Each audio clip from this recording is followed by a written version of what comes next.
Hello everybody.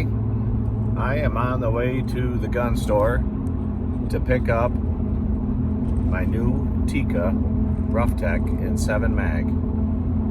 I want to do kind of an unboxing little thing here for you. Should be a nice rifle. Looking forward to it. Okay, what we have is our Tikka Roughtech T3X chambered in 7mm Magnum. Before I open the box, I'm going to say that I've already got a lot of the gear that I'm going to be outfitting this with as far as optics. I'm going to be putting a 6-hour BDX setup on it, 4.5 to 14. I'm going to be mounting that with loop-holed low rise 30mm rings on an EGW 20 MOA rail, and I've already ordered a 5-round magazine for the rifle, as it only comes with a 3-round from what I understand. We'll be opening the box up here and seeing what we have inside. Okay, we have, opening the box, we have our owner's manual. Looks like it's in about 6 or 7 different languages. From Tombstone Tactical. That's where I bought the rifle from, out of Arizona. Okay, we have the bolt. It is a fluted bolt. Wrapped up.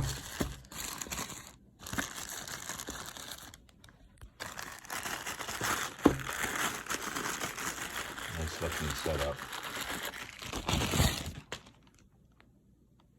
Well made. Boy, that is.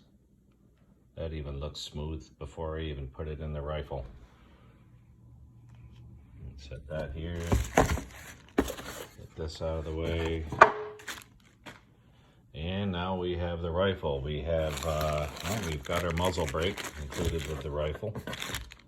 Radial muzzle brake. 5/8 by 24 threading. Set that here. I got the lock and all that stuff that comes with the rifle. Standard issue stuff. All right, let's take her out of the box and see what we have. The rifle, according to the website, the rifle weighs 7 pounds. The intent for me, the intent for this gun was to build a lightweight Magnum hunting rifle. I've always, every Tikka that I've shot has had a hammer, and I've always wanted to own one. So here we are, and in looking at it, it's a nice rough textured finish. It's got the thread protector on the end, fluted barrel. And it is pretty lightweight. Fit and finish is spot on, as with every Tikka that I have ever worked with. Looks like a full floated barrel.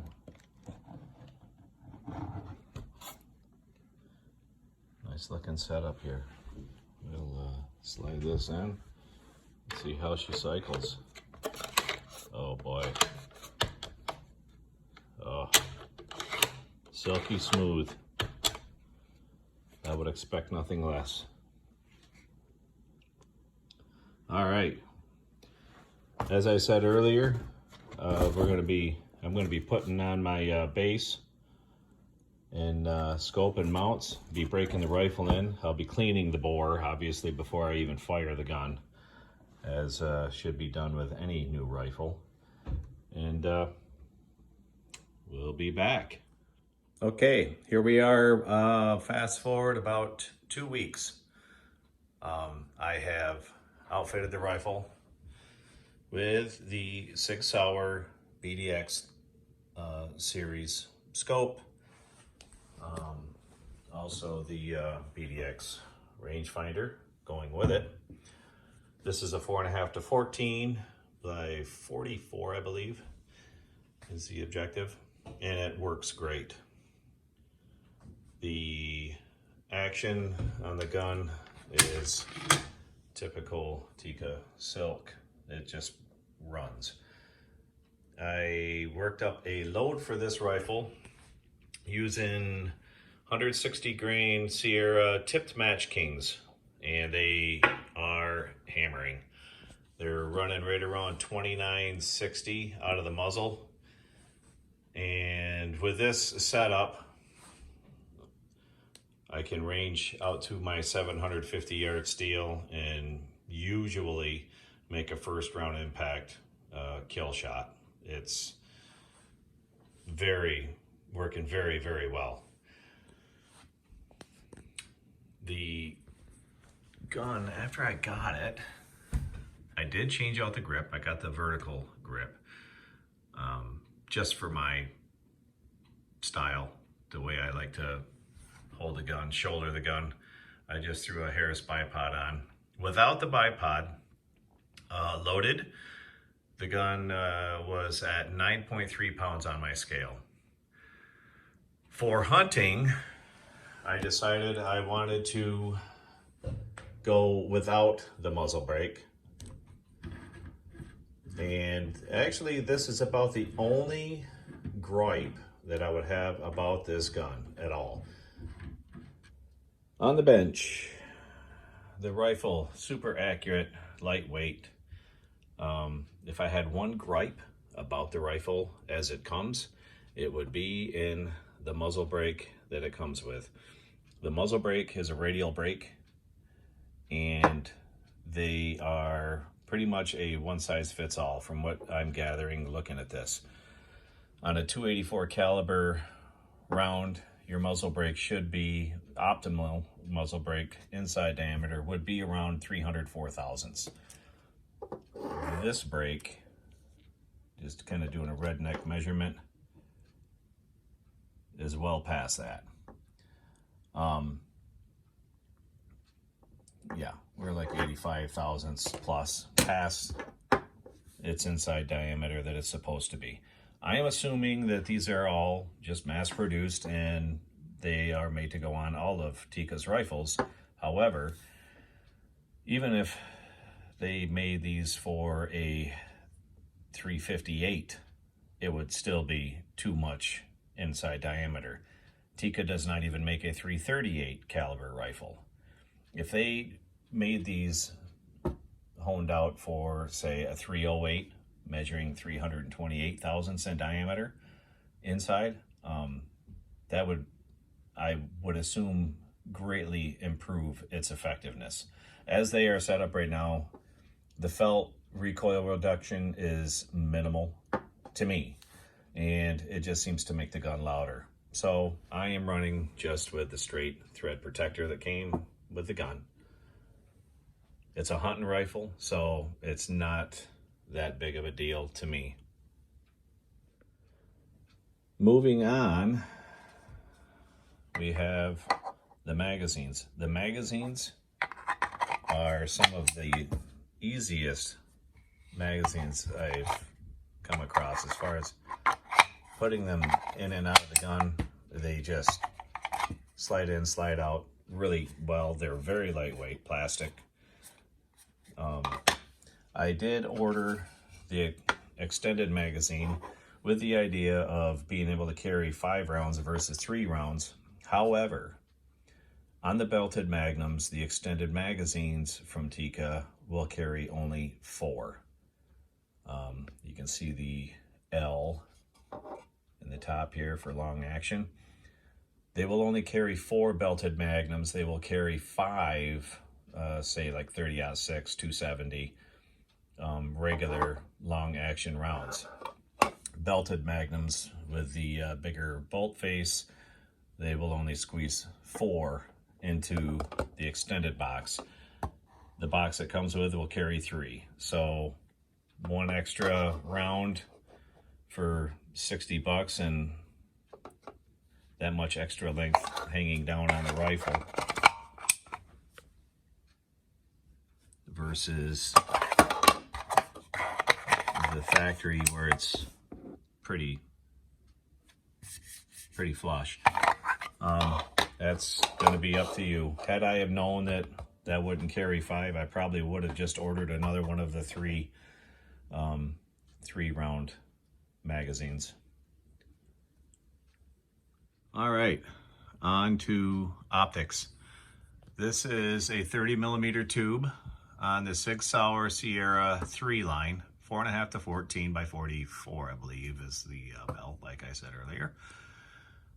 I mounted this on a EGW 20-minute base using Leopold lows. Now, you need to be mindful in mounting this scope on this particular base because these EGW bases are long. When you're running low rings, you have to pay attention because, you know, you've got, I have clearance for my eyepiece back here. I have about a paper's thickness of clearance here, and the bell kind of gets cradled inside the mount. There, it clears, but it's tight. I went with the lows because the stock does not have an adjustable cheek rest, so I wanted something to get low and be able to line up with my eye really well. And this does the job. It shoulders nice. While sighting the scope, I bore sighted the scope. The turrets are nice turrets. They have good clicks. And if the batteries, you know, drop out on you, you can actually dial for your target if need be. The way these are set up is the reticle is just a regular duplex reticle, but it's pretty cool. The reticle is a second focal plane reticle. However, when you range something and your fire dot drops for its elevation where you need to hold, if you adjust your zoom up or down, that part is first focal plane and your fire dot will adjust with your zoom. So that works pretty cool. That's a nice little option. It's not even an option. It's the way it's designed, and I did not know that until after I put the scope on the rifle and ran it. It works pretty well. Also, speaking of the scope, it can be used with or without the rangefinder. In the ballistic app from Sig Sauer, you can go into the menu and you can select different options as to how you want your scope to work. You can select for ballistic drop compensator. After you've calibrated your scope for your round, you can have a BDC fire dot in your reticle, or you can have a standard minute of angle drop adjustment in there with the ability to change from mils to MOA. Another nice option that I did not know this had until after I got the scope. Alrighty, and wrapping up, I gotta say, I really like this rifle. It is a really nice Magnum lightweight hunting rifle. Tikka has done a great job, as usual. I love the idea of the interchangeable grips. You can get end pieces to change your grip up front. You can get pieces to change your length of pull. The stocks are pretty modular. You can set them up any way you want. The rifle carries well. It's lightweight. Like I said, it's around 9.3 pounds loaded without the bipod, but it just shoots. The action is just so smooth. It's so accurate.